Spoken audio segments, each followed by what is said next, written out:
Hello বন্ধুরা, আসসালামু আলাইকুম। Welcome back to my channel Bengal mom cooking. আশা করছি আপনারা ভালো আছেন, আমিও ভালো আছি আলহামদুলিল্লাহ। আজকে আবারও চলে এসেছি নতুন একটি রেসিপি নিয়ে। দেখুন, আলু আর ডিম দিয়ে একটি রেসিপি। খুব সহজেই এটা বানানো যায় আর টেস্টও খুব সুন্দর হয়। প্রথমে আমি চুলায় একটি হাঁড়ি বসিয়ে 4টে আলু আর 4টি ডিম দিয়েছি অল্প একটু পানি দিয়ে, কেননা এটাকে আমি সিদ্ধ করে নেব। আরও একটু নুনও দিয়েছি, দিয়ে ভালো করে ভালো করে সিদ্ধ করে নিয়েছি। দেখুন, 10 মিনিট ধরে সিদ্ধ করা হয়েছে। 10 থেকে 15 মিনিট পর্যন্ত সিদ্ধ করতে হবে। আমার সিদ্ধ করা হয়ে গেছে, আমি উঠিয়ে নিয়েছি। তারপরে আমি ভালো করে ছিলে নিচ্ছি আলুটা। দেখুন বন্ধুরা, এটা পুরো নতুন পদ্ধতিতে বানানো, অল্প উপকরণ দিয়েই বানানোটা হয়ে যাবে, কিন্তু খেতে দারুণ টেস্ট হয়। আপনারাও বাড়িতে বানিয়ে দেখবেন, খুব সুন্দর লাগে খেতে। দেখুন, সিদ্ধ করে নিয়ে এসেছি আমি। তারপরে আপনারাও দেখবেন, এইভাবে বাড়িতে যখন কোনো সবজি না থাকবে তখন এইভাবে বানিয়ে খেতে পারেন, খুব সুন্দর লাগে খেতে।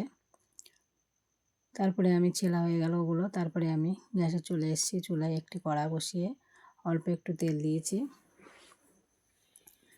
দিয়ে তেলটা গরম হয়ে গেলেই তারপরে আমি কেটে রেখেছিলাম সেগুলো পরে দিয়ে দেবো। আমি আস্ত ফোড়নগুলো দিয়েছি, আস্ত যেগুলো, 2টো শুকনো ঝাল, একটি তেজপাতা, তারপরে একটু আস্ত জিরে দিয়েছি, তারপরে মৌরি দিয়েছি অল্প একটু, মানে সেন্ট বার হবার জন্যে। একটু পাঁচফোড়নও দিয়েছি, দালচিনি, রংফুল সবই অল্প অল্প করে দিয়েছি, আপনাদের পরিমাণ মতন দিয়ে দেবেন। তারপরে আমি আগে দেখেছিলাম 2টি পেঁয়াজ আর 2টি টমেটো কেটে রেখেছিলাম, সেটাও আমি পেস্ট করে নিয়েছি, সেটাও আমি দিয়ে দিয়েছি। যখন যে আস্ত উপকরণগুলো দিয়েছি ওগুলো একটু খুশবু বার হলে, সেন্ট আর কি বার হলে, তারপরে আমি এই মশলাটাও ঢেলে দিয়েছি। দেখুন, মশলাটা একটু ভালো করে কষিয়ে নিতে হবে, কেননা যে কাঁচা গন্ধটা আছে, কাঁচা গন্ধটা বার হয়ে গেলেই মশলা কষানো হয়ে যাবে। তারপরে আমি মশলাটা অল্প কষিয়ে নিয়ে তারপরে আমি যে গুঁড়ো পাউডারগুলো দিয়ে দিচ্ছি, উপকরণগুলো দিয়ে দিচ্ছি। প্রথমে নুন দিয়েছি, তারপরে হলুদের গুঁড়া, জিরে গুঁড়া, শুকনো ঝালের গুঁড়ো, ধনিয়া গুঁড়ো সব কিছুই আমি দিয়ে দিয়েছি। তারপরে আমি কষিয়ে নিচ্ছি, ভালো করে নাড়াচাড়া দিয়ে ভালো করে কষিয়ে নিতে হবে, যাতে করে যে কাঁচা গন্ধটা আসে সেটা যেন না থাকে। আমি অল্প একটু কাশ্মীরি লঙ্কাও দিয়েছি, অল্প একটু কালারের জন্যে কাশ্মীরি লঙ্কাটা দিয়েছি। দেখুন, আমি আরও একটু অল্প করে নাড়াচাড়া দিয়ে তারপরে যে সেদ্ধ করে রেখেছিলাম আলুটা আমি হাত দিয়ে ভেঙে দিচ্ছি, ভেঙে এটা ভালো করে ভেঙে গুঁড়ো করে দিয়েছি।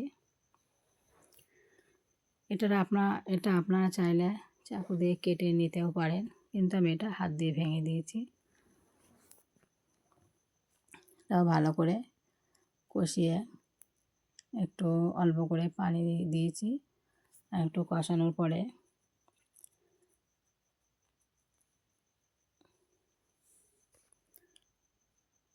আমি একটু বেশি করে পানিটা দিলাম। বেশি মানে আর তো কষবো না, একবারই এটা কষিয়ে নেবো, কারণ আলু তো সিদ্ধ করা আছে, ওই জন্য বেশি কষানোর দরকার নেই। আমি অল্প করেই পানি দিয়ে এটা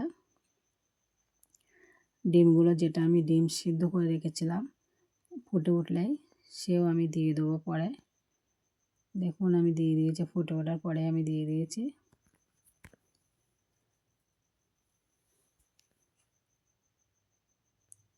বন্ধুরা, এভাবে বানিয়ে দেখবেন, খুব সুন্দর লাগে খেতে। তাড়াতাড়ি যখন কিছু থাকে না হাতের কাছে, তখন এইভাবে অল্প উপকরণ দিয়ে বানালে খুব টেস্ট হয় খেতে। দেখুন, ফুটে উঠলো, দিয়ে তারপরে 5-10 মিনিট আমি ফুটিয়ে নিয়েছি। তারপরে এলাচের গুঁড়া দিয়েছি, আর যে মিক্স মরিচটা থাকে আমার ঘরে সেটাও আমি দিয়ে দিলাম 1 চামচ। দেখুন, পুরো রেডি হয়ে গেছে। আপনাদের যদি ভিডিওটি ভালো লেগে থাকে আপনারা লাইক, কমেন্ট, শেয়ার, সাবস্ক্রাইব অবশ্যই করবেন, আমার পাশে থাকবেন। এখন আমি লাস্টে দিয়ে নামানোর আগে অল্প একটু ধনেপাতা কুচি করেও দিয়ে দিয়েছি। একটু নুন কম ছিল তার জন্য আমি নুনও দিয়েছি আর একটু, আর টেস্টটা ব্যালেন্স করার জন্য আমি অল্প চিনি দিয়েছি। দেখুন আমার হয়ে গেছে পুরো কমপ্লিট। আর ডিম আলু যে তরকারিটা সেটা আমার পুরো কমপ্লিট হয়ে গেল। দেখুন আমি এবার উঠিয়ে নিচ্ছি দুপুরে খাওয়ার জন্যে। খুব সুন্দর, কি রুটি, পরোটা, ভাত সবার সঙ্গে খাওয়া যাবে, খেতে দারুণ টেস্ট। আমার ভিডিওটি এই পর্যন্ত, দেখা হচ্ছে নেক্সট ভিডিওতে। আল্লাহ হাফেজ।